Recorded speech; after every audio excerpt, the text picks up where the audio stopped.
Voilà, en ce qui concerne les visibilités, maintenant on va parler un peu du scouting. Alors le scouting, déjà, bon, je vais essayer de faire ça par race. Donc déjà pour le Protoss, de toute façon au niveau du scouting, il n'y a pas 36 manières.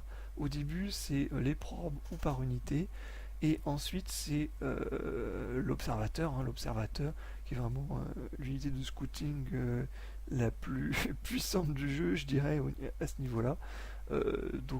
Faites un observateur, allez voir ce qui se passe dans la base de votre adversaire. C'est toujours, comme c'est une force des protos, ce serait dommage de ne pas en profiter. Alors, pour ce qui est du Terran, alors, cette carte a quelques particularités que j'aime bien, parce qu'en fait, elle vous permet, au-delà de vos scans pour voir ce qui se passe chez votre adversaire, de faire une unité de scouting que moi j'aime bien, qui s'appelle le Reaper, puisque vous avez des falaises à certains endroits, et donc c'est vraiment le terrain de chasse idéal pour le Reaper. Alors si vous êtes Terran, et que vous faites Reaper, vous avez plusieurs chemins d'accès à votre ennemi. Tout d'abord, le chemin principal d'accès par les tours Xel'Naga. Vous pouvez mettre votre Reaper ici en haut et taper l'unité de votre adversaire qui prend un tour Xel'Naga si votre adversaire a pris un tour Xel'Naga. Ça vous permet de libérer un peu son map control. Vous avez aussi la possibilité de passer par derrière pour voir si votre adversaire a pris B2 et pouvoir taper peut-être quelques probes à ce niveau-là et pouvoir rentrer ensuite dans la B1 et taper les probes qui se situeraient à ce niveau ici. Donc ça c'est toujours possible, c'est toujours sympa. Mais vous avez le choix aussi de ne pas du tout révéler votre stratégie à votre adversaire, passer par ici avec le Reaper, monter par là et passer par euh, cette petite falaise ici pour voir quel bâtiment votre adversaire a produit. C'est toujours sympathique de pouvoir scouter comme ça. Ça vous économise un scan que vous pouvez utiliser pour les mules. Et ça peut parfois être crucial dans le jeu. Et enfin, si vous êtes Zerg, alors là, ça va jouer au positionnement des Overlords. Alors moi, généralement, euh, quand je pars en bas, j'essaie de mettre mon Overlord à ce niveau-là. Alors à ce niveau-là, en fait, vous avez un espace qui empêche à votre adversaire euh, de pouvoir tirer sur votre Overlord par ses unités terrestres. Donc c'est toujours sympa. Et ensuite, plus tard dans la partie, vous pouvez le faire bouger un petit peu pour voir si votre adversaire a pris des T2, et le transformer en vigilant pour pouvoir faire des échanges là que vous pouvez déposer dans sa base ici B1 ou dans sa B2 ici pour aller voir l'armée. Moi, je suis toujours sympa, j'aime assez. Par contre, ici, il n'y a pas assez d'espace pour protéger vos mutas en cas d'Aras muta. Donc, j'en parle là au niveau des attaques, mais c'est toujours important de le savoir.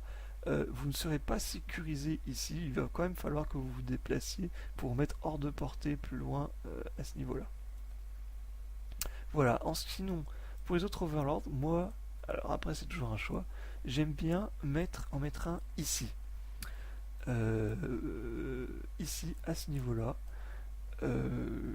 Pourquoi? Parce qu'il me permet d'avoir à peu près une vision de ce qui pourrait arriver là par mon adversaire. Si par exemple j'ai pas le contrôle des tours avec Xel'Naga, ça peut me permettre donc de voir que son armée attaque chez moi. Et donc c'est toujours une prise d'information importante. Surtout je le mets ici parce qu'il est en haut, vous voyez, de la falaise. Donc les unités terrestres n'ont pas la vision quand elles arrivent par ici de votre overlord. Et généralement, euh, en cas de push, surtout en début de partie, votre adversaire va passer par la tourelle Xel'Naga, et là avec la tourelle Xel'Naga, il peut voir votre overlord, mais comme il va partir pour aller attaquer, généralement il passe sans regarder ce qui arrive, et donc votre overlord est plutôt sécurisé, notamment en début de partie, et donc moi je trouve que c'est un avantage plutôt assez sympathique. Donc évidemment je peux en mettre un là également ici. Sinon, vous pouvez également mettre un troisième overlord à ce niveau-là au milieu. Ça vous permet de voir à peu près les troupes qui se situent, voilà, dans ces niveaux-là. Donc si ces troupes passent par ce niveau, passent par ce chemin-là ou passent par ce chemin-là, s'ils frôlent les montants du gouffre ici, vous pouvez vous pouvez voir que son arrivée. Sinon, ce qui est bien aussi, c'est par exemple de mettre votre quatrième ou votre cinquième Overlord à ce niveau-là. Ça vous permet d'en fait d'avoir la vision sur un autre angle mort qui est cette plaine ici. Donc si votre adversaire stack ses unités ici, généralement vous ne pouvez pas le voir et il est très proche de votre V2. Donc moi je trouve que c'est toujours sympa d'avoir un Overlord ici pour avoir une petite vision de ce qui se passe à ce niveau-là. Voilà, sinon, n'oubliez pas l'Overlord ici pour voir en cas d'arrivée de run-by. Et puis sinon, essayez de mettre vos overlords ici et ici en cas de possible drop, puisque les drops préférentiellement arriver à ce niveau-là, puisque je vous l'ai dit, c'est quand même euh, une zone d'angle mort au niveau de votre base. Voilà pour ce qui est de la visibilité et du scouting. Maintenant, je vais parler des chemins d'attaque et des prises de fight. Alors, sur cette carte, vous avez 4 grands chemins d'attaque principaux. Voilà, vous pouvez attaquer par les 2 chemins principaux du centre qui sont ici et ici, ou vous pouvez attaquer par les chemins qui sont plus excentrés, qui sont là et là. Donc votre adversaire par exemple qui est ici aura le choix de, préférentiellement d'ailleurs, va passer par le centre, donc soit par là, soit par là.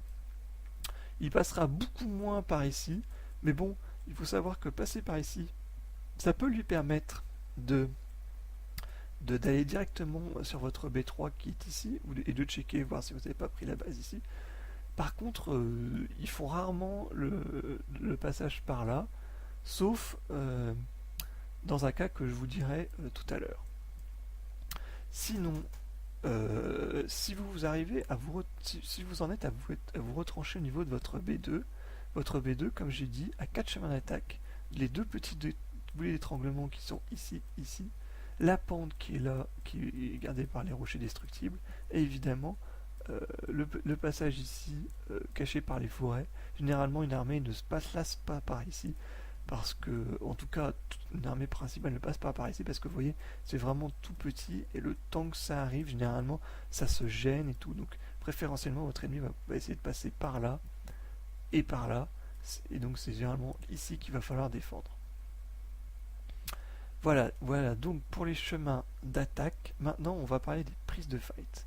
Alors d'abord, je vais donner des généralités pour les prises de fight parce que ça va conditionner tout ce qui va suivre derrière. Ce qui est important à prendre en compte pour les prises de fight, c'est la capacité de votre race et de votre mix d'unités à avoir des dommages, à pouvoir faire des dommages à portée grande et de pouvoir faire des dommages de groupe, c'est-à-dire des splash damage à grande distance. Plus vous avez cette capacité-là à avoir beaucoup de portée pour vos unités et beaucoup de portée pour vos dommages de groupe, plus vous allez devoir prendre les fights au niveau des goulets d'étranglement. Des goulets d'étranglement, par exemple, ici, il y en a un, ou ici, par exemple, il y en a un. Si, par exemple, donc vous êtes Terran ou Protoss avec Colosse, voilà, prenez les fights plutôt au niveau des goulets d'étranglement. Si vous êtes Zerg, ou si par exemple vous avez une Bioball Terran, le mieux, c'est de prendre les fights au niveau de ce qu'on appelle les plaines. Par exemple, voilà, ici, par exemple, c'est une plaine. Ce sont des grandes étendues dégagées qui vont vous permettre de faire d'un peu encercler votre armée comme ça tout le long et de pouvoir faire taper vos unités le plus possible pour pouvoir rentrer ensuite dans l'armée adverse. Ça c'est vraiment important parce que ça peut conditionner toutes les suites d'une bataille et donc ensuite de conditionner la game. Donc vraiment pour les prises de fight c'est super important. Donc ici sur cette carte vous avez au niveau on va dire du front médian 2 goulets d'étranglement principaux, celui-là et celui-là. Donc c'est important, donc je vous dis, si vous êtes Terran avec des tanks ou si vous êtes Protoss avec des colosses, essayez de prendre la fight que votre armée elle se retrouve dans des endroits comme ceci ou comme cela. Si vous êtes Zerg, donc il va falloir préférentiellement donc taper sur les plaines, et donc les plaines elles sont situé ici, généralement. Donc ici, évidemment, le pendant de votre carte, et également un petit peu au niveau de votre B2, si vous êtes acculé dans votre B2, c'est ici, ou si vous êtes en train d'attaquer, par exemple, c'est ici. Si vous, si vous essayez de prendre la fight ici, mais que ici il y a 3 tanks par exemple en défense, vous vous faites ravager votre armée, alors que votre adversaire aura moins d'unités pour tanker ici, mais comme il va retenir votre armée, avec ces 3 tanks pour faire le boulot, ils vont décimer la vôtre ici. Donc voilà, c'est quand même important de savoir prendre les fights, et donc sur cette carte là, de savoir où est-ce qu'on peut prendre les fights quand on est Zerg, Protoss ou Terran, avec un mix d'unités adaptées. Voilà, sinon, quelques petites choses que je voulais dire encore. Oui, voilà, une petite chose.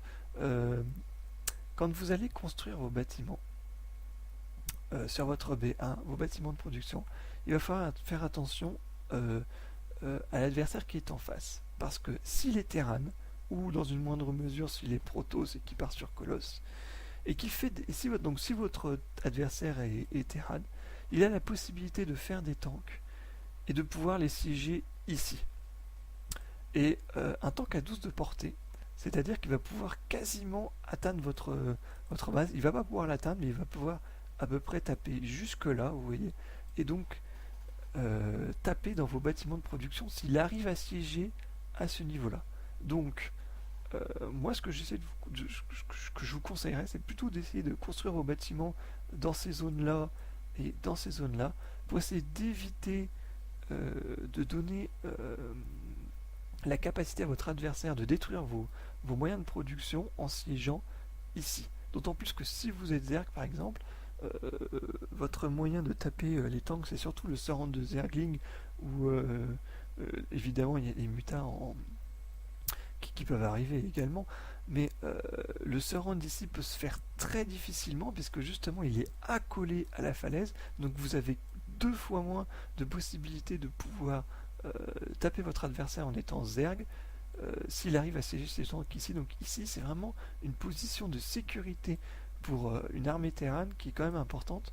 Donc je vous le dis, essayez de construire vos bâtiments plutôt là que de les construire ici et donner la possibilité de votre adversaire de vous détruire vos bâtiments ici. Voilà, donc je pense que c'est tout, que j'ai fait le tour un peu exhaustif de la carte. Eh bien je vous dis merci et je vous dis à plus tard.